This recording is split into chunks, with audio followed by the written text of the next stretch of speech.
스펙 제로, 정보 제로, 그야말로 취업 준비. 제로인 취준생을 위한 취업정보쇼 취업을 부탁해. 안녕하세요. 안녕하세요. 네, 오늘도 취업의 문을 향해 힘차게 달려볼까요?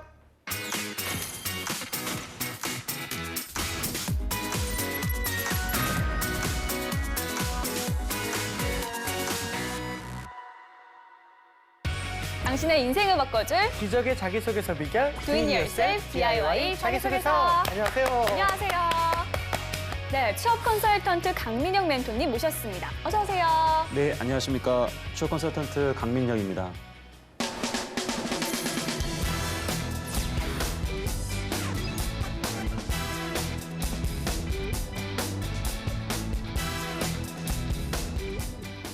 네, 오늘 자기소개서의 주인공은 어떤 분일까요? 오늘의 주인공, 나를 보여줘. 네, 나왔습니다. 삼성 웰스토리 영양사 지원자인데요. 네. 그 영양사란 직업 자체가 어떻게 보면은 삼성 웰스토리에 가장 적합한 그런 인재들이 지원하는 곳이 아닐까 싶은데요. 우리 선생님께서 그 삼성 웰스토리 그 설명 간략하게 좀 부탁드립니다. 네, 굉장히 친숙한 기업이라고 이해하시면 좋을 것 같습니다. 네. 뭐 학교라든지 오피스, 뭐 대형 공공기관에서 네. 우리가 식사를 할 때 맞아요. 그 급식을 운영하는 회사라고 봐주시면 좋을 것 같고요. 네네. 급식 외에도 식자재 유통을 하는 회사입니다. 네. 뭐 예를 들어서 그 여러분들께서 외식을 할 때 뭐 예를 들어서 놀부 부대찌개 뭐 그런 대형 프랜차이즈에 식자재를 납품을 해야 되는데 네네. 그러한 서비스를 운영하는 회사라고 생각하시면 될 것 같습니다. 알겠습니다. 네, 이 식음료와 식자재 공급 업체이다 보니까 이 관련 전문 인력 채용이 좀 중심이 되지 않을까라는 생각이 드는데요. 그렇죠. 현재 상반기 채용이 진행 중인 걸로 알고 있습니다. 이 삼성 그룹 공채와는 별개로 진행이 되고 있는 거죠? 네, 맞습니다. 우리가 알고 있는 삼성그룹 공채는 보통 삼성의 계열사라고 불리는 네. 기업들이 많이 있고요. 네. 삼성 웰스토리 같은 경우에는 손자 회사라고 좀 이해를 해주시면 좋을 것 같아요. 그렇기 때문에 각사 채용을 수시로 많이 진행을 하고 있습니다. 알겠습니다. 일단은 일반 사무직부터 그 전문 인력까지 다양한 분야 채용이 좀 이게 진행 중인 것 같습니다. 네. 그 삼성 웰스토리는 어떤 인재를 좀 찾나요? 기본적으로 서비스 업종에 특화된 기업이라고 또 네. 봐줘야 되기 때문에 네. 뭐 창의성이나 소통력 그리고 아무래도 위생을 다루다 보니까 전문성 그리고 고객 지향적인 부분을 굉장히 중요하게 여기고 있습니다. 알겠습니다. 네, 오늘의 주인공이 지원하는 분야는 영양사직입니다. 네. 아무래도 좀 관련 자격이 필수일 것 같다는 생각이 그렇죠. 드는데요. 어떤 자질이 필요할까요? 네, 기본적으로 서비스업인과 동시에 위생과 관련된 일을 해야 되는데요. 첫 번째로 위생 관련해서 굉장히 계획적이고 꼼꼼하고 부지런해야 됩니다. 만약에 작은 실수가 있다고 하더라도 네. 대형 사고로 이어질 수 있거든요. 특히나 이제 학교에서 어린 친구들이 약간 좀 위생적이지 않은 음식을 먹게 된다면 굉장히 많은 이제 문제가 생길 수 있거든요. 그리고 네. 서비스업이라는 이유는 뭐냐면 급식을 하다 보면 오늘 반찬이 왜 이렇지? 항상 불만이 있는 친구들 꽤 많습니다. 그렇죠. 그런 부분들을 다 받아줘야 되고 또 반영을 해줘야 되기 때문에 기본적으로 고객 지향 마인드가 아까 인재상에도 얘기했지만 굉장히 중요한 부분이라고 볼 수 있겠습니다. 네, 알겠습니다. 그렇다면 오늘의 주인공이 관련 직무에 얼마나 적합한지 주인공 프로필부터 한번 살펴보겠습니다. 네. 여성분이시고요. 네. 취미와 특기가 요리와 운동입니다. 아, 역시 좋아요. 영양사다운 요리. 그러게요. 그리고 어학 점수가 토익이 735점. 네. 전공이 외식 영양학, 아. 복수 전공이 스포츠 건강과학. 네, 학점도 준수해요. 3.89점이고요. 그렇죠. 자격증으로는 영양사, 위생사, 한식 조리 기능사 여러 가지 자격증 보유하고 있네요. 영양사답습니다. 네, 대내외 활동으로는요, 건국대학교 병원 사회팀에서 네. 1개월간 지역 아동센터 영양상담 봉사를 또 했네요. 네. 그리고 또 상명대 건강캠프팀에서 1년 7개월간 청소년, 다문화 가정 등 영양상담 봉사 활동을 했고요. 또 급식 봉사도 1년간 지역 아동센터에서 급식 봉사를 했습니다. 많이 했네요. 예. 굉장히 좋은 경력들인 것 같아요. 그럼요. 경력으로는요, 공차에서 1년간 음료 제조 및 고객 응대를 했고요. 또 식품 실험실에서 1년간 이화학, 미생물 등 식품 관련한 실험에 대한 연구를 진행했다고 하네요. 이래저래 되게 많아요. 네. 일단은 중요한 게 영양사에 지원한 만큼 네. 이 관련 자격증이 굉장히 많다는 것이 좀 눈에 띄는 것 같습니다. 네, 저는 좀 대내외 활동이랑 다양한 경력도 눈에 띄는데요. 다양한 영양 상담 봉사 활동과 더불어서 연구와 실무 경험까지 좀 두루두루 갖춘 인재라는 생각이 듭니다. 맞습니다. 일단 직무와 관련해서 꾸준히 준비해 온 게 굉장히 눈에 띄어요. 그렇죠? 알겠습니다. 일단은 멘토님께서 오늘 지원자의 프로필 보고 어떤 점이 좀 눈에 띄셨나요? 일단은 이 지원 직무와 관련된 많은 경험을 꾸준하게 쌓아왔다라는 건 네. 뭐 이견이 없을 것 같습니다. 네. 그리고 병원이라든지 이런 경우는 우리 환자들이 먹는 게 굉장히 또 중요하고 그렇죠. 뭐 저염식이라든지 아니면 기타 여러 가지 굉장히 까다롭거든요. 위생 네. 기준이. 그런 곳에서 일을 했다라는 것도 좀 되게 좋은 경험이라고 보여지고요.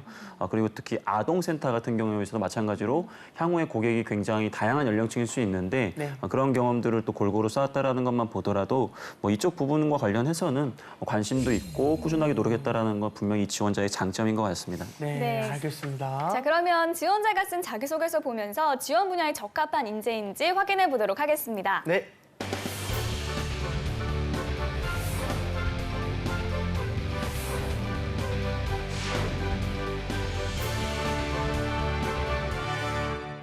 네, 일단 삼성 웰스토리 영양사 지원자의 그 자기소개서 볼 건데요. 네. 우선 첫 번째 항목부터 살펴보겠습니다. 자기소개. 예. 심플하다요. 일단 막연한 질문인데 그만큼 답하기도 어려운 굉장히 네. 심플하고 어려운 질문 중에 하나인 것 같습니다. 네. 이렇게 좀 간략한 질문에 답할 때는 어떤 점에 주의를 해야 될까요, 선생님? 자기소개 자체가 굉장히 범위가 넓거든요. 넓죠. 예, 그렇기 때문에 1번 문제이긴 하지만 이 문항은 가장 마지막에 작성하는 게 좋을 것 같습니다. 아, 그래요? 예, 그 이유는 뭐냐면 본인이 2번, 3번부터 뒤에 있는 질문에 답을 한 것과 중복되지 않는 선에서 어떠한 부분을 강조할 것인가를 정하는 게 굉장히 일단 중요한 부분인 것 같고요. 대부분 자기소개에는 역량 관점보다는 가치관이나 인성 관점으로 자연스럽게 접근하는 게 좋은 방법이고 네. 400자라는 글자 수를 감안했을 때 너무 지나치게 많은 내용을 담기보다도 한 가지 부분에 대해서 중점적으로 강조하는 게 좋을 것 같습니다. 알겠습니다. 내용 중복을 피하기 위해서 맨 마지막에 작성하라는 팁도 주셨는데요. 네. 내용은 어떤지 한번 제가 읽어보도록 할게요. 좋아요. 중학교 재학 당시 항상 맛있으면서도 건강한 음식을 제공하기 위해 노력하시는 영양사 선생님의 모습을 보며 중학교 3학년 때 생활기록부 장래 희망에 영양사로 적은 것을 시작으로 고등학교 때는 식품 관련 주제로 우수상을 시상하였습니다. 그 이후 요리에 관한 다양한 실무 수업과 영양학에 대한 지식, 그리고 단체 급식의 장점까지 배울 수 있다는 점에 매력을 느끼고 외식 영양학과에 입학하였습니다. 서비스적인 마인드를 익히기 위해 카페 아르바이트를 하였고 전문적인 지식을 익히기 위해 식품 실험실에서 아르바이트를 하였습니다. 이를 바탕으로 식품 기사 등 다양한 자격증을 취득하였습니다. 또한 단체 급식 봉사, 식품 연구실 등의 활동을 통해 식품 관련 지식을 쌓아왔습니다. 네, 영양사의 꿈을 키운 계기 그리고 그동안 경험을 좀 나열하고 있는데 선생님 이거 소재 선택 괜찮았습니까? 네, 기본적으로 식품과 관련된 뭐 본인 관심도를 이제 굉장히 강조를 많이 했는데 네. 뒷부분에 물론 역량을 강조할 수 있는 항목이 있긴 하지만 여기 자연스럽게 본인의 진로를 성장 과정에 맞춰가지고 작성을 했기 때문에 네. 그리고 고객 지향 마인드라든지 앞부분에서 이야기했던 이 회사의 인재상을 포함시켰기 때문에 네. 뭐 긍정적인 소재로 보여집니다. 알겠습니다. 그런데 좀 중간중간에 잘못 쓰인 단어나 띄어쓰기가 잘 안 된 부분도 보입니다. 뭐 예를 그렇죠. 들어서 우수상을 시상하였다고 했는데 수상이 맞는 거죠. 그쵸, 시상은 수상이. 상을 주는 거니까요. 맞아요. 뭐 이런 자잘자잘한 것들 어떤 영향을 미칠까요?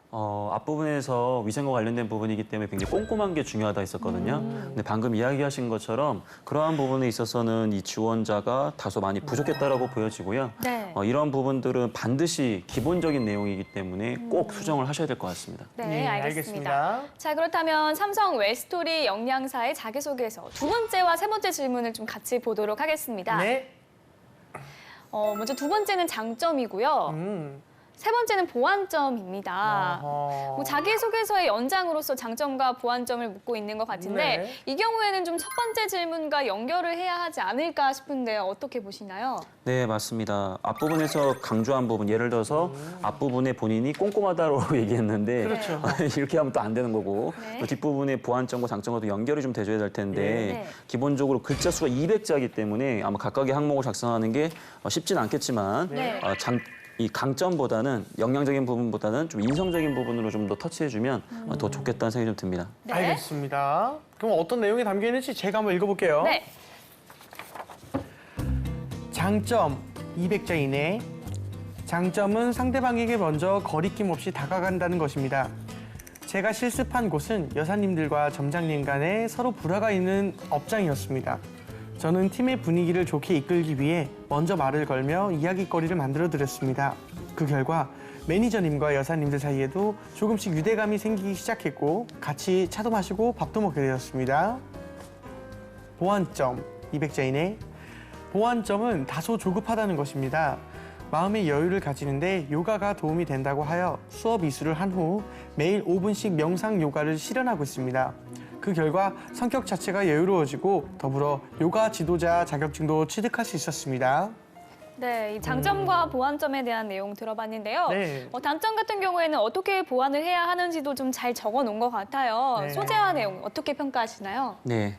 일단 장점과 보완점에 강조하는 키워드가 다 적합합니다. 그래서 친화력이 좋다. 네. 그 단점은 이제 뭐 누구에게나 있을 수 있는 뭐 조급하다는 정도인데 네. 키워드 되게 잘 잡았고요. 근데 이 장점 부분에서 본인이 여사님들과 점장님 서로 불화가 있을 때 어떻게 이야기를 했다는 예시를 조금만 더 들어줬으면 더 명확한 것 같고요. 네. 단점에서 이제 명상 요가를 실현하고 있다고 했는데 뭐 좋은 것 같아요. 다만 성격 자체가 여유로워지고 사실은 이거 너무 뭐랄까 점프가 크거든요. 사실 인성이라는 것은 단기간에 절대 극복할 수가 없는데 그렇죠. 다소 조급했던 사람이 이제 여유가 생겼다라고 얘기하기보다도 좀 더 여유가 생겨지고 있으며 이런 식으로 해서 단점을 어느 정도 보완 중이다지 보완을 했다라고 이야기하는 것은 조금 성급한 것 같아요. 알겠습니다. 근데 어떻게 대한 부분은 좀 있었으면 좋겠다고 하는데 아무래도 200자라는 글자 네. 제약 때문에 좀 표현하기 어려운 부분도 있었을 것 같다는 생각이 드네요. 네, 맞습니다. 알겠습니다. 다음 항목도 한번 살펴볼게요. 지원 동기 및 포부. 네. 아무래도 좀 전문 직종이다 보니까 오히려 답하기가 쉽지 않을까 하는 생각이 드는데요. 네. 어떤 부분을 좀 유의하면 좋을까요? 방금 굉장히 중요한 부분을 이야기해 주셨는데 이 전공자들은 가는 길이 굉장히 명확하기 때문에 네. 상대적으로 지원하는 친구들의 직무에 대한 이해도가 비교적 높습니다. 아, 그렇군요. 자, 그렇다면 네. 많은 이런 급식업체 그리고 식자재 유통회사 중에서도 왜 삼성 웰스토리 인지에 대한 로얄티를 좀 더 드러내는 것이 이 문제를 좀 더 잘 작성할 수 있는 방법일 거라고 생각이 좀 듭니다. 알겠습니다. 그럼 주인공은 어떻게 답하고 있는지 보미 씨가 읽어주세요. 네. 제 꿈과 역량을 항상 고객의 건강을 위해 연구 개발하는 삼성 웰스토리와 함께 하고 싶습니다. 삼성 웰스토리는 웰스토리 앱을 시작으로 웰스토리 플러스에서 SHP까지 건강식, 운동, 생활 등을 간편하게 관리할 수 있는 고객 맞춤형 앱을 운영하고 있습니다. 어려서부터 배워온 영양에 대한 지식과 체육학과를 복수 전공하며 배운 건강에 대한 지식을 바탕으로 고객님들의 건강을 책임지고 연구하는 영양사가 되겠습니다. 특히 저는 영양사로서 업장에서 고객들이 건강함을 느낄 수 있도록 하고 싶습니다.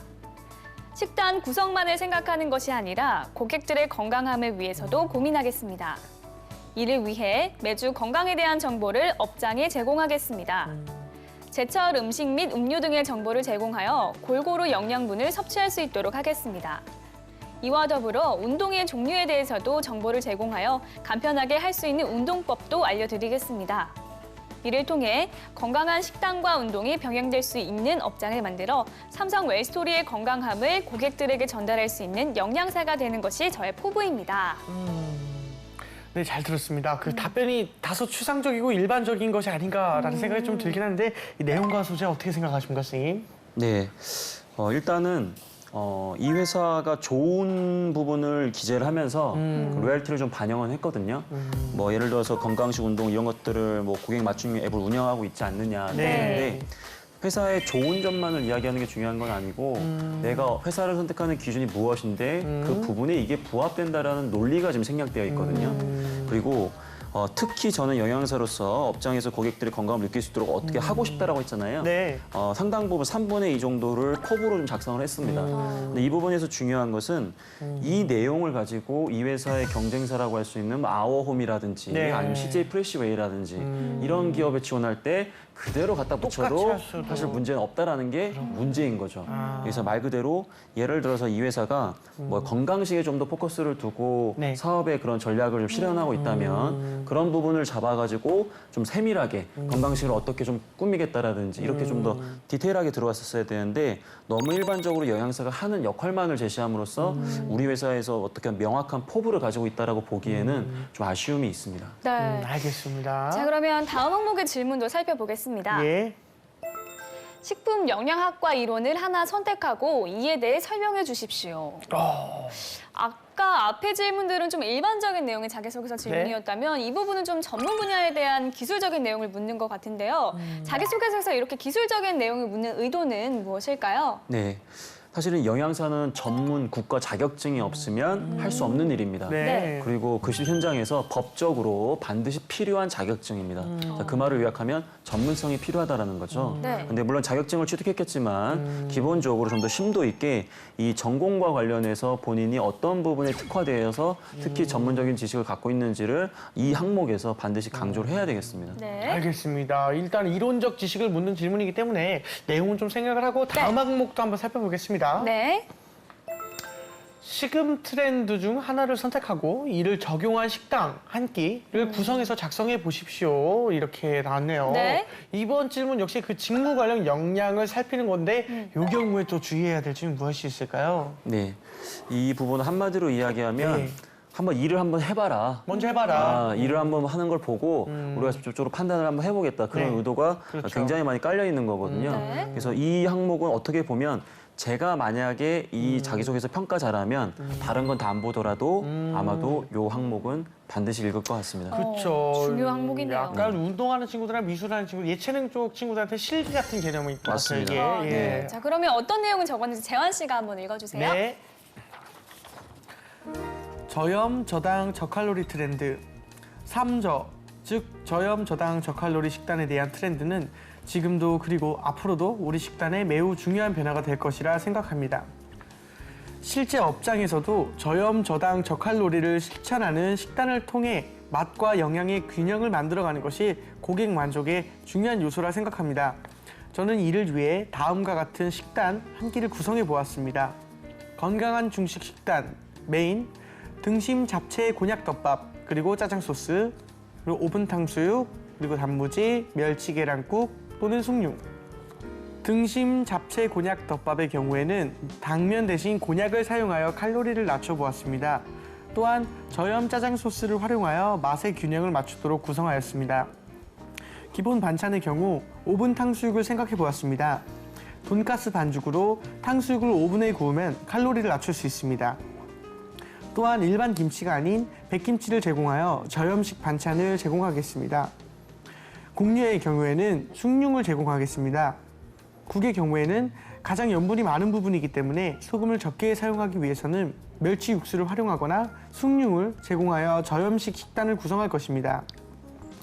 이러한 식단 구성을 통해 저염 저칼로리 식단을 구성함으로써 웰스토리의 건강한 식단을 만들어 가겠습니다. 네.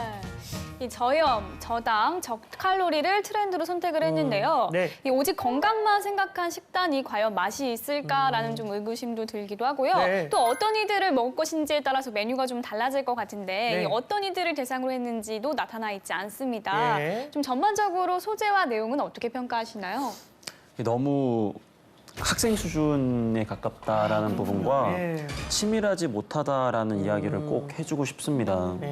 그 이유는 뭐냐면 방금 얘기한 것처럼 대상이 정해져 있지 않거든요. 네. 차라리 본인이 특정 시기, 대상을 정해서 가정하에 이런 글을 썼다면 더 좋을 것 같고요. 지금 맛과 영양이라는 부분을 굉장히 중요한 기준으로 삼았지만 비용이라는 부분도 사실 감안 안 하면 안 되거든요. 사실은 우리가 잘 알고 있겠지만 건강에 좋으면 다 비싸거든요. 그렇죠. 네. 근데 말 그대로 다 퍼줄 수는 없단 말이죠. 맞아요. 그렇기 때문에 그런 맛과 영양 외에도 비용적인 부분도 기준으로 좀 포함시켜서 잡았었으면 더 좋았을 것 같고요. 네. 그리고 각각의 이러한 식단이 몇 칼로리에 해당되는지 그런 부분들도 예상해가지고 잡는 것이 훨씬 더 본인의 기준에 부합된다라고 말씀을 좀 드리고 싶습니다. 네. 네, 알겠습니다. 자, 지금까지 삼성 웰스토리 영양사 지원자의 자기소개서 살펴봤고요. 이번에는 저희가 나설 차례죠. 네, 재환이와 구미의 B급 B급 처방전입니다. 네, 오늘 제가 주인공에게 드리고 싶은 한마디는요.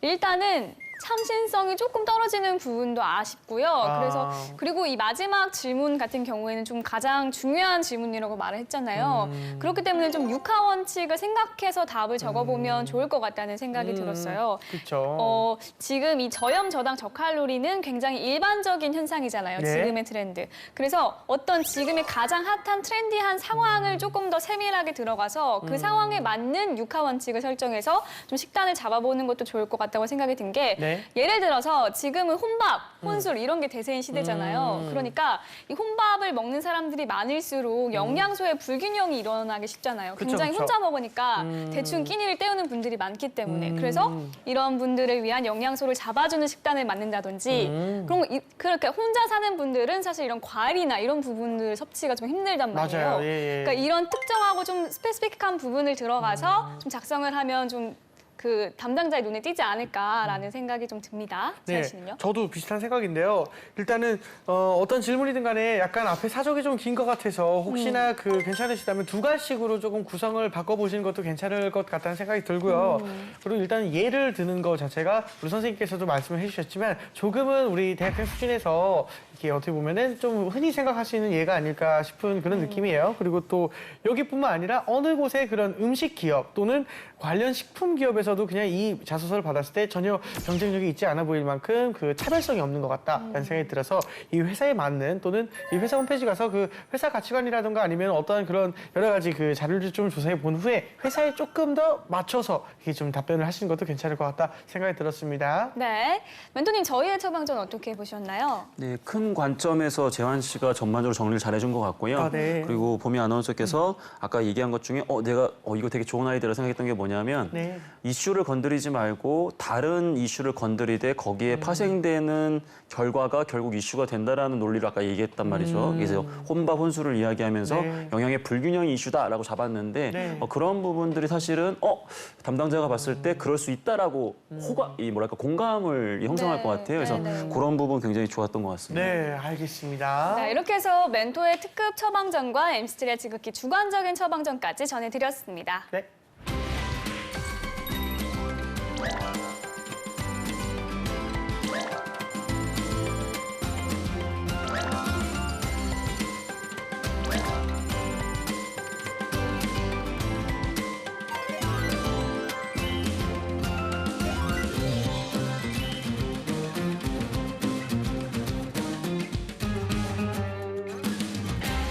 네, 이번에는 주인공의 자기소개서를 바탕으로 모의 면접을 진행해 보도록 하겠습니다. 먼저 첫 번째 질문 해주세요. 네, 첫 번째 질문은 만약 현장에서 네. 입사 후에 근무를 하게 되는데 네. 우리 고객께서 급식 현장에서 지속적으로 음식 맛이 정말 형편없다 아, 이렇게 컴플레인을 아주 심하게 하신다면 네네네. 우리 지원자는 어떻게 하시겠어요? 아, 일단은 그분의 컴플레인도 소중한 의견이기 때문에 음식을 만드는 입장에서 소중한 의견은 무조건 들어봐야 될 것 같습니다. 그러니까 어떤 점이 불편한 건지 그리고 어떤 게 맛이 없는 건지 여쭤볼 건데 일단 기본적인 그런 간과 관련된 베이스에 관련된 부분이라면은 저희가 나름대로 그 투표를 실시를 해서 오늘의 간이 어땠는지에 대한 그 사전 조사를 미리 해놓고 항상 그 사전 조사에 대한 그 간과 여러 가지 베이스가 좀 이렇게 객관적으로 반영이 될 수 있도록 그렇게 좀 조치를 취할 것이고 또는 그 불편사항 중에 하나가 이제 내 입맛에 안 맞다라는 경우라면은 조금 더 영양소적인 섭취가 중요하다고 이렇게 말씀을 드리면서 우회적으로 기분이 상하지 않으시도록 한 다음에 그 고객에게 이제 정말 진짜 원하는 음식이 무엇이냐라고 여쭤보고 원하는 음식을 혹시나 듣게 된다면은 이벤트성으로 그렇게 조금 이렇게 음식을 좀 만들어드리고 그러고 싶습니다. 좋습니다. 네. 일단 구체적으로 네. 일단은 수용을 하고 네네. 고객의 의견에 이제 경청하려고 네. 세부적으로 말 그대로 어떤 음식의 간이 어떻게 정도로 네네네. 돼 있는지 뭐 그런 부분을 구체적으로 말씀을 주셨는데 네. 뭐 그런 부분 충분히 이야기할 수 있는 부분인 것 같고요. 예, 예. 그 대신에 이게 개인적인 의견이라고 했을라는 가정을 또 붙이면서 네. 말 그대로 영양소와 연결시켜서 고객의 기분이 상하지 않도록 이렇게 대응한다라고 하는 것은 뭐 기본적으로 아주 매뉴얼적인 네. 그러한 답변이기 때문에 중상 정도 답변이라고 보여지고요. 아, 예. 창의성이 있다라고 아, 얘기하기에는 그렇죠. 아주 조심스럽지만 맞습니다. 그런 부분도 한번 고민해 보시면 좋을 것 같습니다. 네네네. 네, 알겠습니다. 자, 그러면 두 번째 질문도 해주세요. 예, 우리 지원자께서는 현장에서 네. 이 영양사 관련한 뭐 이런 급식 아르바이트나 뭐 봉사활동을 많이 하셨는데 네. 힘들었던 점과 그것을 어떻게 극복했는지 말씀해 주시기 바랍니다. 제가 이제 건국대학교 병원에서 아동센터 영양상담 봉사를 한 적이 있거든요. 근데 이제 병원이라는 특성상 자극적인 음식을 만들지 않고 좀 건강식을 위주로 만들다 보니까 아무래도 어린이들 같은 경우에는 좀 맛이 없다고 맞습니다. 먹기를 거부하는 투정을 부리는 아이들이 굉장히 많았어요. 네. 그래서 어떻게 하면 맛과 영양을 동시에 잡을 수 있을지 고민을 굉장히 많이 해서 그 계기로 좀 영양학 책들을 더 많이 뒤져보고 저만의 맛과 영양을 챙길 수 있는 레시피를 좀 만들었거든요.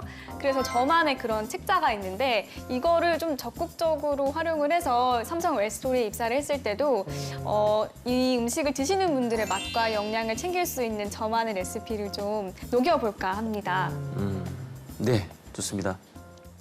뭐 일단 영양사가 직접 조리를 하는 것은 아니지만 네. 전반적으로 식단을 짜고 계획을 짜는 사람의 입장에서 방금 이야기했던 경험들은 충분히 이후에도 도움이 될 거라고 저 생각이 좀 들고요. 특히 이제 병원에 특히 아동이라는 특정 타겟팅을 하고 네. 뭐 그런 맛과 영양을 잡기 위해서 혹은 그런 부분 노력했던 부분을 향후에 어떻게 활용하겠다 뭐 그런 부분까지 얘기해 주셨는데 마찬가지로 이 부분에 대해서는 뭐 좋은 답변인 것 같고요. 네. 좀 더 이 답변이 좀 잘 되기 위해서는 역시나 늘 강조하지만 내가 그때 없는 힘을 발휘했느냐, 내가 그때 이런 걸 못했지만 이렇게까지 하면서 그런 걸 극복했느냐, 그런 부분도 좀 담겨져 있었다면 더 좋지 않았을까 생각이 좀 드네요. 네. 알겠습니다. 자, 이렇게 해서 모의 면접을 진행해 봤고요. 다음으로는 지원자의 궁금증을 확인해 보도록 할게요. 네. 실제로 자기소개서를 보지 않고 특정한 요소, 예를 들어 대학교, 어학 점수 등으로 걸러지는 경우가 있나요? 실제로 제가 사람들이 지원을 많이 하는 기업에 지원을 했는데 약 4일 만에 서류 발표가 나왔습니다. 이런 경우에는 좀 특정한 요소에서 걸렀다고 생각해도 무방한가요? 그래요. 이건 취준생들이 진짜 항상 의문을 가는 것 중에 하나인데 네. 그 많은 사람들 자소서를 다 볼 수 있겠느냐라는 건데 어떻게 보면 스펙만 보고 걸러내는 게 아닐까 이런 생각이 당연히 들 수밖에 없는 것 같아요. 어떻게 생각하십니까? 뭐 이런 일이 뭐 많이 종종 발생하죠. 그렇죠. 종종 있는 일이죠. 예, 이건 4일 만이라고 한다면 이거 양반입니다. 아, 그래요? 예전에 뭐 타이어 기업은 일요일 날 밤에 마감했는데 네. 다음 날 월요일 날 오후에 발표가 났어요. 그건 좀 그래서 아, 네네네. 그래서 그래요? 네. 엄청나게 많은 비난이 있었습니다. 그러게요. 근데 이제 이런 부분들은 사실은 일정 스펙만 보는 게 맞는데 그럼 이게 꼭 나쁜 거냐라고 볼 수는 없고 왜냐하면 이 기업도 자기네 기준이 있기 때문에 뭐 이런 기업들이 종종 있습니다만 너무 이런 것들 여러분들이 또 미리 알 수 있는 범위가 아니기 때문에 네. 좀 더 긍정적으로 생각하시고 걱정하지 마시고 일단 지원을 하시고 그 결과를 받아들일 수밖에 없다라는 부분이 좀 안타깝긴 하지만 네. 그래도 그래서 인정을 좀 해줘야 될 것 같습니다. 네. 알겠습니다. 자, 마지막으로 이제 그 식품기업 지원자들에게 조언 한마디 해주시면 뭐가 있을까요? 식품 기업이 굉장히 친숙하긴 하지만 네. 굉장히 즐겁거든요. 아. 먹으면 즐겁잖아요. 네. 근데 일하는 건 그렇게 즐겁지 않습니다. 왜냐하면 트렌드도 굉장히 민감하고 그리고 위생법과 관련된 법적인 규제도 굉장히 많고요. 그리고 경쟁이 굉장히 치열한 곳입니다. 그렇기 때문에 우리 지원자들은 너무 친숙한 이미지만 갖고 지원하기보다도 이 업이 정말로 많은 고객들을 위해서 어렵게 만들어지고 또 유통된다라는 것을 인식하시고 좀 더 각오를 다지고 지원을 해주시면 훨씬 좋겠습니다. 네, 알겠습니다. 자, 오늘은 삼성 웰스토리 영양사 지원사의 자기소개서를 살펴봤습니다. 탄탄한 자기소개서로 취업의 꿈을 이루길 바라면서 DIY 자기소개서 오늘 순서는 여기서 마치겠습니다. 감사합니다. 감사합니다.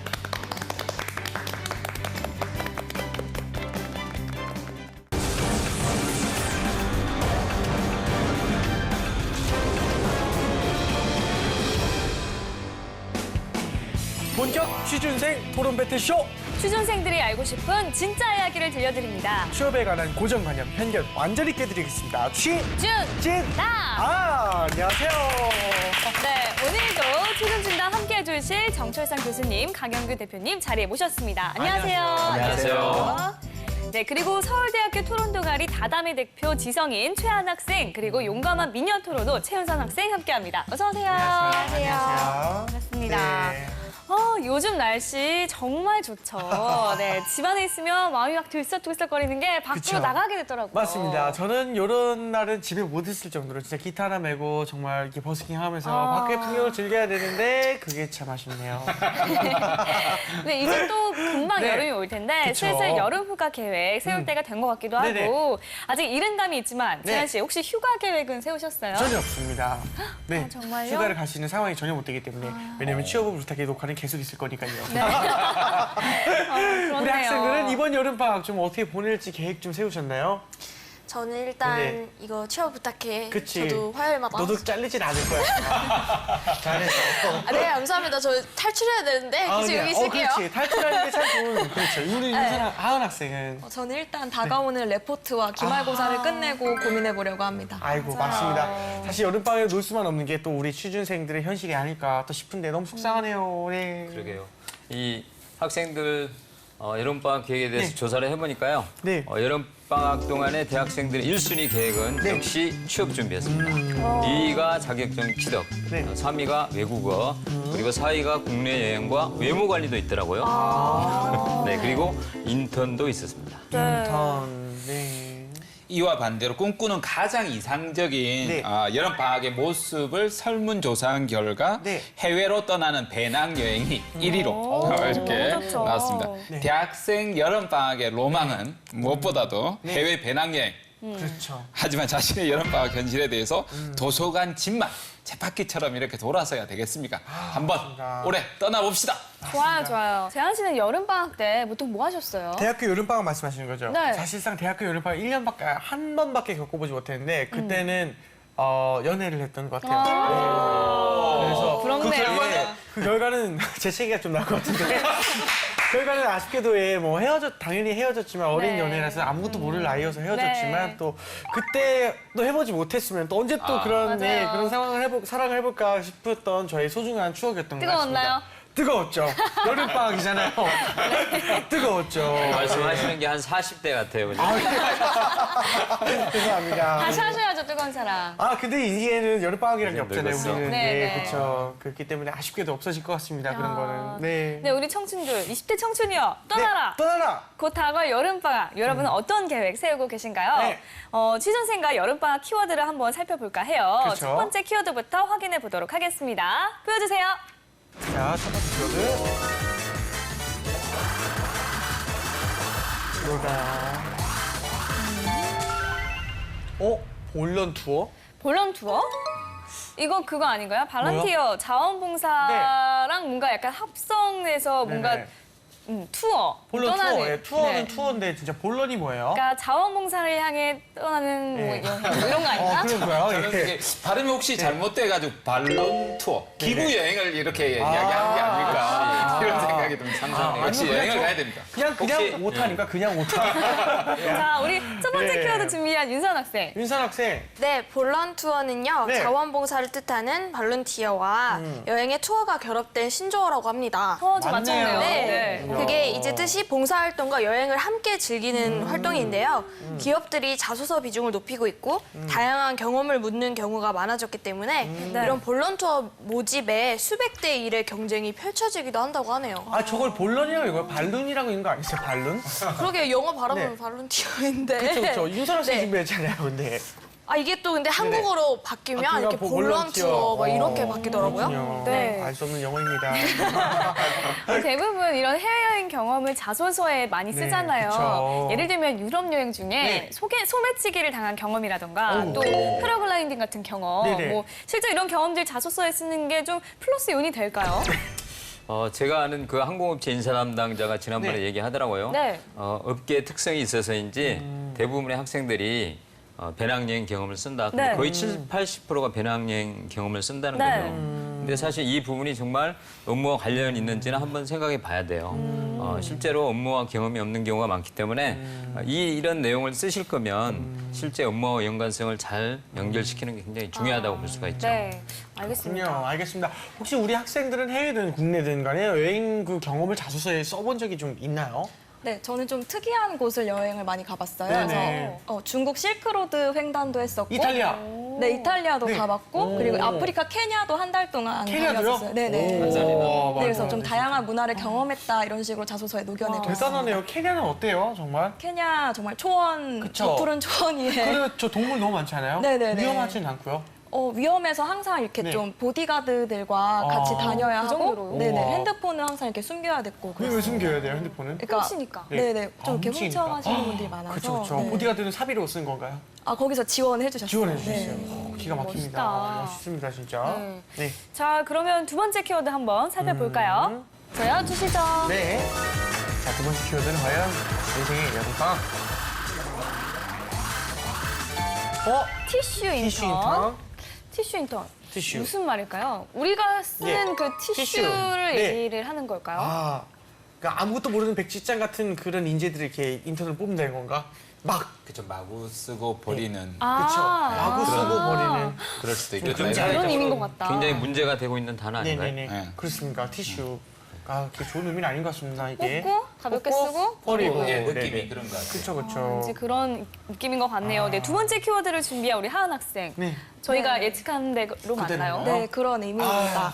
그래서 좀 방학을 씁쓸한, 방학을 이용해서 인턴을 지원하는 취준생들이 굉장히 많을 텐데요. 네. 좀 이렇게 씁쓸한 신조어죠. 이렇게 그쵸. 쓰고 다시 씁쓸합니다. 버려지는. 아이고. 네, 그래서 진짜. 인턴으로 근무한 후에 정직원으로 전환되지 못하고 다시 취준생으로 돌아오는 그런 학생들을 의미하는 말입니다.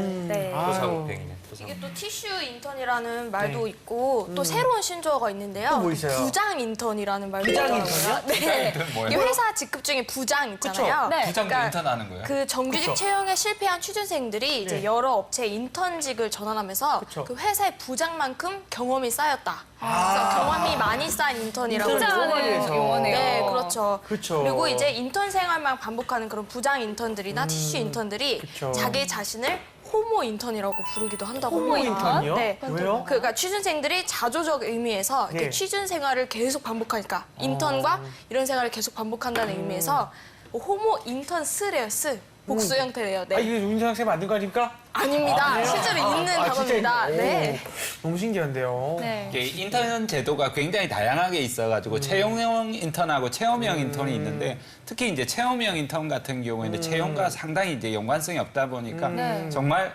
쓸모없이 하고 나면 끝나버리는 이런 경우도 많고 또 전시형 인턴 같은 경우에도 실제로 내 한두 달 또는 두세 달, 서너 달로 그냥 끝나버리는 그래서 사실 10개월을 하는 인턴이 있어도 네. 사실상 직무와 연관성이 없는 인턴을 하다 보면 좀 경험상 멀리 가 있는 그런 인턴이 있기 때문에 좀 잘 보고 지원하시는 것도 필요할 것 같습니다. 그렇죠. 네. 알겠습니다. 자, 그러면 취준생과 여름방학 마지막 키워드 한번 살펴볼까요? 맞습니다. 자, 마지막 키워드.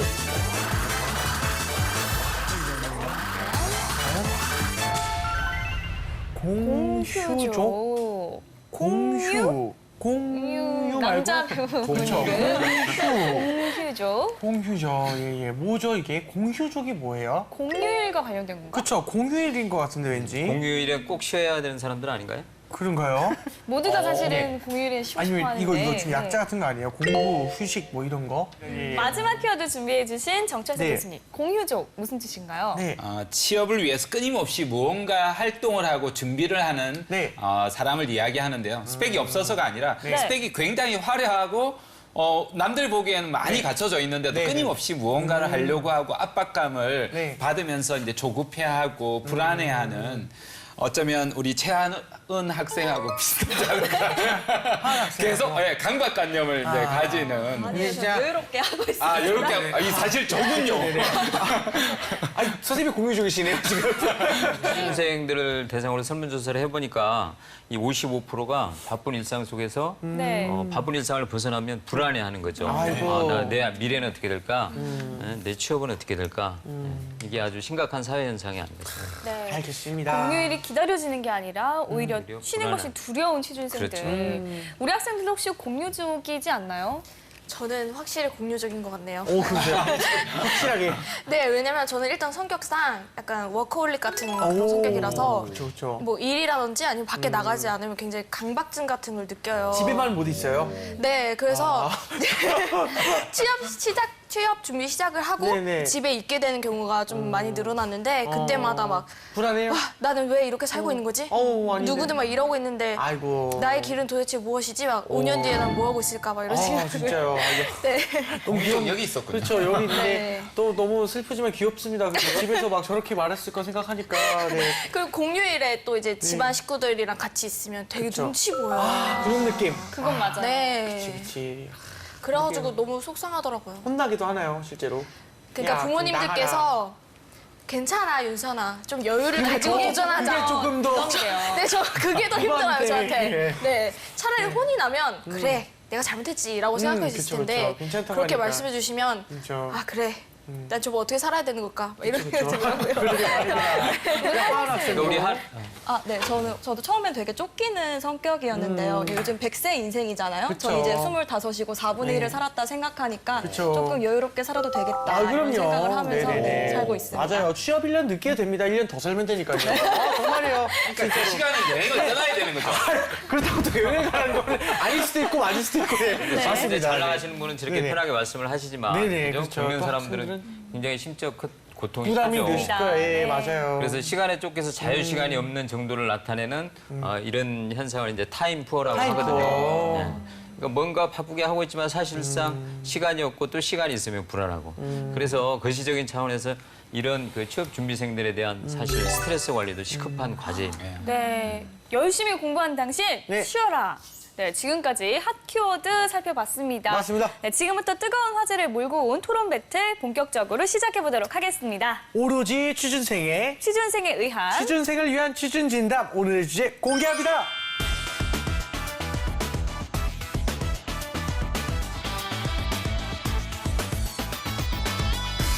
네, 오늘의 취준 진담 주제는요. 여름방학 어떻게 보내야 하나? 그쵸. 배낭여행을 가야 한다 대 아. 자격증을 준비해야 한다입니다. 아 맞습니다. 먼저 일단 우리 제작진 앞으로 그 사연이 하나 도착했는데 한번 읽어볼게요. 네. 대학 입학한 지가 엊그제 같은데 어느덧 취준생 대열에 합류한 23살 대학생입니다. 제가 대학 졸업하기 전에 정말인지 꼭 하고 싶은 게 하나 있는데요. 그건 바로 유럽 배낭여행입니다. 하지만 현실은 스위스, 프랑스, 이탈리아 오. 여기 꼭 가봐야 돼. 왜 쏘세요? 융프라우에서 꼭 오. 한번 가야지. 우미야 아침부터 뭐 라면 타령이야. 배고파? 라면 먹으러 가자 그러면. 아니 그게 아니고 왜? 이번 여름방학에 유럽 배낭여행 가려고 계획 짜고 있었어. 어디? 유럽? 대단하다. 야, 근데 로망 같은 소리 하고 있네. 황금 같은 여름방학을 그 노는 데 쓰면 어떡해. 아니 여행도 경험이야. 나중에 아니야. 자기소개서에 배낭여행 경험 쓰면서 내 활동적인 성격을 어필할 수도 있잖아. 아니야, 너 은행 가고 싶다며. 그럼 은행 관련한 자격증을 따놔야지 않겠니? 그게 더 중요한 거야. 다른 애들은 뭐 벌써부터 학원 나가고 뭐 하고 있는데 너처럼 이렇게 놀면은 너 이렇게 된다. 이렇게? 잘 됐지만. 그래도 배낭여행은 지금 안 가면 못 갈 것 같은데. 취직하고도 얼마든지 갈 수 있어. 연차, 월차 쓰면 다 가능해. 1년 동안 가줄 수도 있어. 아, 이럴 줄 알았으면 1학년 때 배낭여행 갔다 올 걸. 그렇지. 취준생도 배낭여행 가고 싶다. 가. 네. 네, 취준생도 취준생 앞에서도 정말 여행은 사치가 되어버리는 네. 정말 아쉬운 일인 것 같습니다. 근데 정말로 배낭여행은 대학생들의 로망이잖아요. 그쵸. 네. 하지만 취업이라는 현실을 무시할 수가 없어서 좀 안타깝습니다. 그건 그렇습니다. 윤수 학생 뭐 다른 생각 없으세요 혹시? 네, 이제 배낭여행 추세도 취업에 따라서 바뀌고 있는데요. 진짜 여행도 취업에 따라서 움직여야 되는지 참 안타깝네요. 그렇죠. 그리고 이제 과거 배낭여행 하면은 유럽, 특히 프랑스, 스위스, 영국 등을 돌아보는 서유럽 여행이 대세였는데요. 요즘은 라오스, 태국, 베트남 등 동남아 국가나 히말라야 트레킹, 시베리아 철도 횡단 등 되게 이색적인 국가랑 장소를 찾아다니는 그런 배낭여행족이 생기고 있다고 합니다. 그렇군요. 네, 아무튼 여행에도 전략이 필요하다는 생각이 그쵸? 좀 드네요. 자, 그럼 본격적으로 논제에 대한 토론을 시작해 보도록 하겠습니다. 네. 먼저 배낭여행 팀부터 1분 발언 시작해 주시죠. 네, 배낭여행팀 1분 발언 시작하겠습니다. 요즘 취준생들은 자기소개서 작성에 많은 어려움을 겪고 있습니다. 자신만의 스토리가 중요한 시기에 배낭여행을 통해서 색다른 경험을 만들어낼 수가 있습니다. 또한 그냥 배낭여행이 아니라 여러 곳곳을 돌아다니면서 해외 취업으로도 이어질 수 있는 창구를 만들 수 있습니다. 요즘은 배낭여행을 통해 해외 취업으로 알아볼 수 있는 그런 길들이 많이 생기고 있습니다. 또한 자격증이 있다고 취업에 도움이 많이 되지 않고 요즘엔 오히려 실무 경험을 중시하고 있습니다. 배낭여행을 통해 아르바이트 경험을 한다든지 그런 실무 경험을 통해 미래를 만들어 나갈 수가 있습니다. 알겠습니다. 자, 이번에는 반대팀 1분 발언 시작해 주시죠. 네. 여름방학 자격증 공부해야 한다 팀 1분 발언 시작하겠습니다. 네. 먼저 누구나 다 가는 배낭여행으로는 차별화할 수가 없습니다. 그리고 만만치 않은 여행 비용 또한 취준생에게 굉장한 부담이 됩니다. 또한 3개월에 가까운 방학 시간은 학교 수업 시간에 구애받지 않고 자격증 공부에 집중할 수 있는 최적의 시기입니다. 또 자격증을 통해 실무, 직무 관련 자기 능력을 어필할 수도 있고요. 또 서류 심사에서는 가산점도 받을 수 있습니다. 이런 점에서 여름방학 자격증 공부에 투자해야 된다고 생각합니다. 그렇군요. 네. 네, 제가 좀 부연 설명을 드리면 우리 한 학생이 이야기한 대로 정말 여름방학은 가장 중요한 시기입니다. 학생들에게 있어서. 네. 따라서 이 짧은 여름방학을 어떻게 활용하느냐에 따라서 취업이 되느냐 또 그렇지 않느냐에 정말 비로거든요. 네. 따라서 저는 배낭여행을 간다면 평생 배낭여행 다니실 겁니다. 아마 취업 못하고. 네, 그래서 무섭습니다. 저는 세 가지 측면에서 배낭여행보다 자격증을 따야 된다고 생각해요. 첫째, 배낭여행을 가게 되면 우선 돈 낭비, 네. 둘째, 시간 낭비, 시간 낭비. 세 번째, 체력, 에너지 낭비입니다. 체력, 에너지 낭비. 따라서 네. 배낭여행보다는 자격증을 당연히 당연히. 선택해야죠. 네, 알겠습니다. 네. 자, 오늘 토론도 정말 기대가 되는데요. 네. 누구보다 여름방학을 뜨겁게 보내고 싶은 취준생 여러분들 끝까지 함께해 주세요.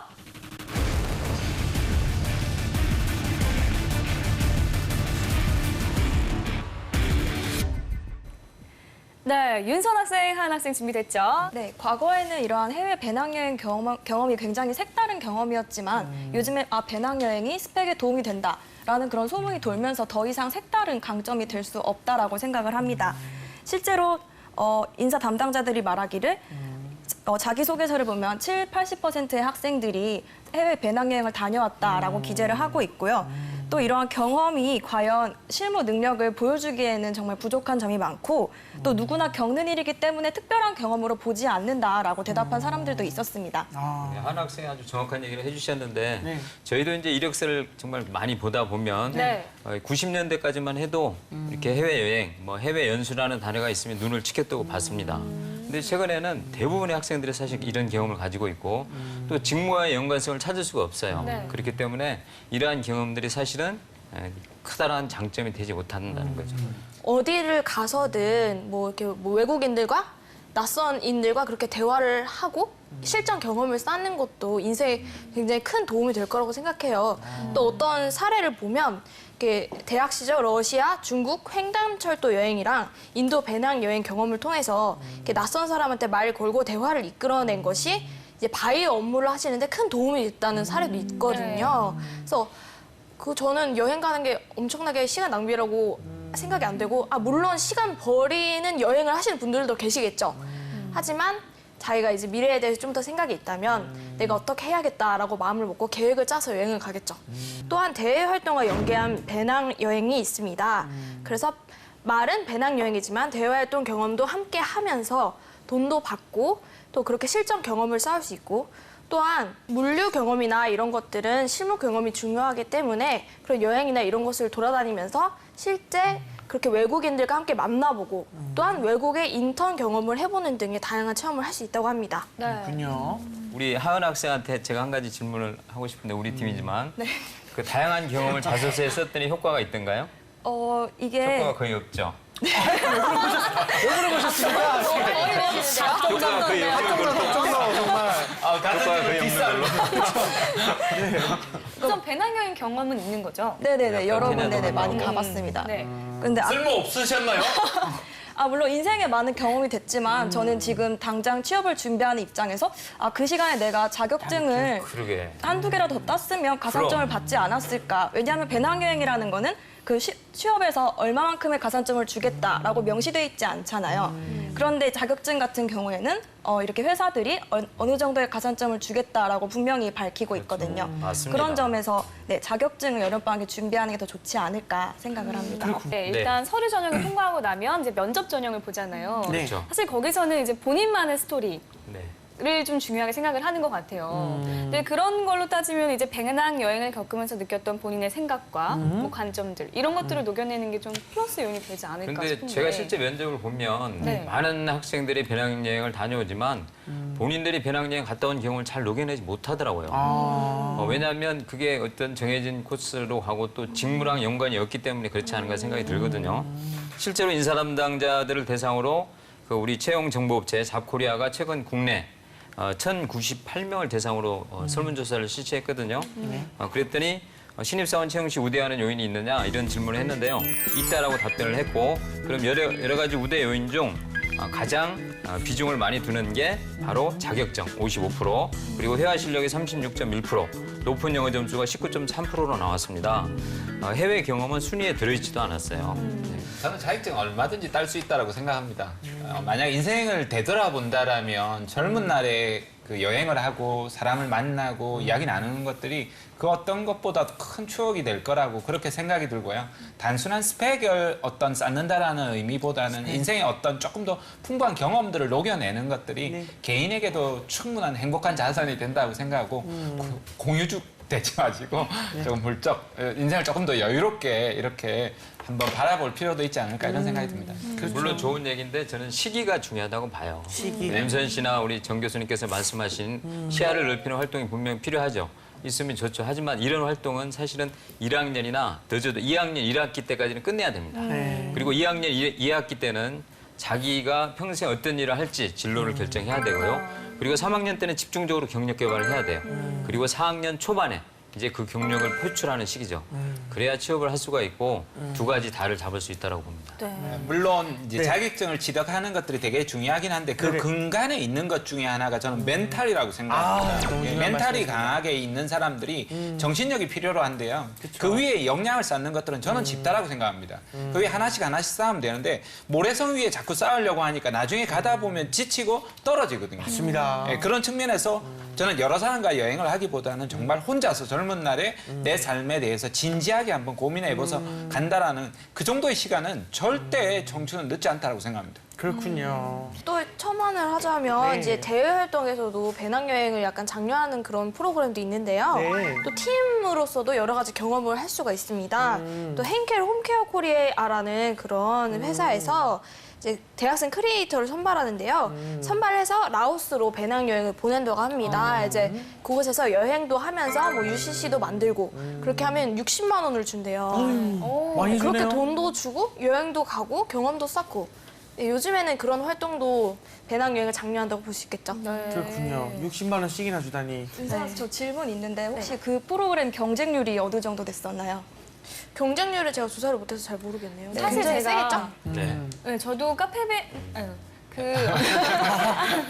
그 자원봉사 프로그램 일 지원해본 적이 있어요. 경쟁률이 어마어마하더라고요. 그래서 떨어졌었어요, 사실은. 떨어졌다고요? 네. 어, 그러니까 보기 싫어. 윤민이 누가 붙은 거예요? 굉장히 많은 대학생들이 그 자원봉사에 지원을 하기 때문에 하지만 가는 인원 한정이 되어 있잖아요. 그렇죠. 그러니까 경쟁률이 셀 수밖에 쉽진 없고. 않습니다. 네. 그럼 네, 프로그램들이 많이 있는 것도 사실이지만 그럼 경쟁 봄이 안 와서도 떨어지시는데 네. 그러니까 얼마나 많은 대학생들이 지금 떨어져서 울고 그렇죠. 있겠어요. 네. 근데 자격증은 그에 반해서 어느 정도 시간과 노력을 투자하면 다 딸 붙어요. 수 있는데 가능성이 충분히 있거든요. 그리고 자기의 실력에 맞는 수준의 자격증을 공부할 수 있기 때문에 전 결과적으로 그런 프로그램에 도전하는 것보다 자격증 공부하는 게 조금 더 효율적이지 않나라고 생각을 합니다. 근데 대학교 4년 내내 여름방학, 겨울방학마다 네. 자격증만 따고 있으면 네. 굉장히 우울하지 않나요? 그렇죠. 우울하지 않을까요? 그래도 부족합니다. 젊음은 다시 돌아오지 않는 정말 맞아요. 그래서 소중한 저는 시간인데. 맞아요. 뭐 1학년 때 1학년 때나 2학년 1학기까지 해외여행을 마치고 그리고 2학년 2학기 때부터는 정말 본격적인 취업 준비에 들어가야 된다.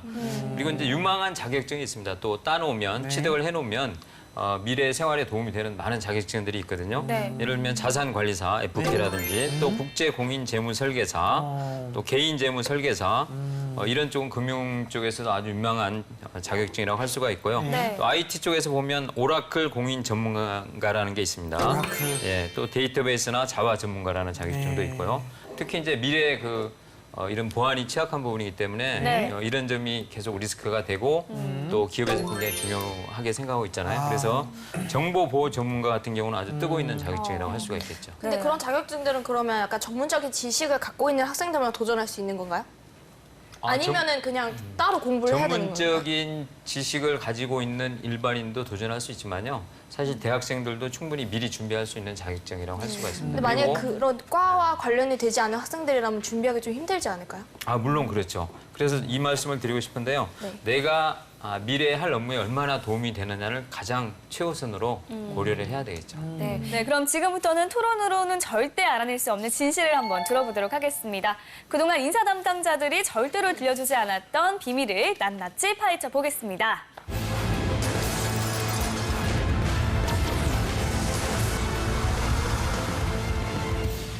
네, 드디어 기다리고 기다리던 그 시간이 왔습니다. 진실 게임을 위해서 거짓말 탐지기를 설치했는데 예, 진실만을 말씀하셔야 되는 거 당연히 아시죠? 네, 90%의 성공률을 갖고 있습니다.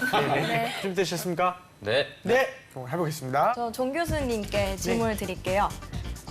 면접을 볼 때 자격증이 있는 지원자와 없는 지원자 누구를 선택하시겠습니까? 역량이 있는 지원자를 선택하겠습니다. 아니요. C를 답하시면 안 이거 됩니다. 넘어가시려고. B를 네네. 답하시면 안 됩니다. 이건 대략. 이거는 벌 받으실 겁니다. 저는 자격증이 네. 있는가 없는가는 진짜 네네네. 중요하게 생각하지는 않습니다. 네네. 실제로 그 일을 할 수 있는 역량이 있는지 없는지가 중요하지 단순하게 자격증이 있느냐 없느냐를 통해서 가점을 주지는 않겠습니다. 그렇군요. 네, 알겠습니다. 한 번 더 해볼까요? 네. 배낭여행 경험자랑 자격증 소지자가 두 명이 다 똑같은 점수라면 배낭여행 경험자를 뽑으시겠습니까? 아니요. 아니요? 자격증 있는 지원자를 뽑겠습니다. 진실로 나왔어요. 무슨 말이십니까? 사실 배낭여행도 좋은 경험이긴 하죠. 또 학생들로서 필요한 경험이고 또 다양성을 추구할 수 있는 경험이긴 하지만 직무에 필요한 자격증을 취득했다면 이제 자격증을 준비하면서 그 친구가 본인이 알고 있는 지식을 총정리하는 그런 좋은 기회가 됐을 거예요.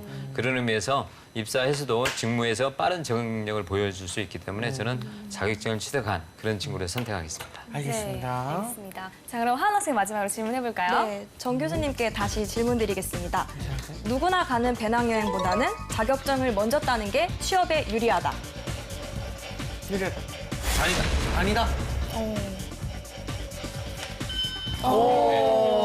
진실로 나왔어요. 네, 저는 한결같이 자격증이냐 배낭여행이냐 이런 걸 떠나서도 그 사람이 일을 하려고 하는 역량, 자세가 있느냐 없느냐가 중요하지 그런 어떤 자격증 종이가 결정하는 건 절대 아니라고 믿습니다. 진짜 정철상 교수님은 이런 것만큼은 진실되신 것 같으세요. 눈빛이 한점 틀림이 없어요. 처음부터 끝까지 그래도 사람을 이렇게 부딪혀봐야 된다. 이 가치관만큼은 진실이신 네, 것 같습니다. 맞습니다. 정말로 멋있으십니다. 진짜. 네, 멋있으십니다. 네네. 네, 이렇게 해서 지금까지 여름방학 계획, 배낭여행 대 자격증에 대한 진짜 속마음까지 들어봤는데요. 이제 마지막으로 최후 발언 한마디씩 들어보겠습니다. 네, 배낭여행팀 최후 발언 시작하겠습니다. 요즘은 자기 스토리를 직무 경험에 맞게 자기소개서에 풀어내야 하는 시대입니다. 직무 경험이 중시되고 있는 만큼 앞으로도 채용 트렌드는 변화할 것입니다. 자기 자신을 좀 더 넓게, 멀리 던지고 새로운 눈을 키워서 직무 경험에 충실해야 한다고 생각합니다. 네. 윤선 학생의 말처럼 요즘은 실무형 인재가 채용 트렌드입니다. 이러한 직무 능력 또 실무 능력을 보여주는 가장 객관적인 지표는 자격증입니다. 여름방학은 대학생에게 황금, 그러니까 골든타임입니다. 이러한 골든타임에 채용 과정에 확실히 도움이 되는 자격증 공부에 시간을 투자하는 것이 훨씬 효율적이라고 생각합니다. 그렇군요. 두 팀 모두 수고 많으셨습니다. 대입을 준비하던 고3 시절에 여름방학이 중요했던 것처럼 이 취준생들에게 여름방학은 놓쳐서 안 될 기회가 되겠죠. 맞습니다. 자격증인지 여행인지 진짜 나에게 필요한 게 뭔지 다시 한번 생각해봐야 될 것 같습니다. 네, 지금까지 취준진담 함께했습니다. 오늘 자리해주셔서 감사합니다. 감사합니다.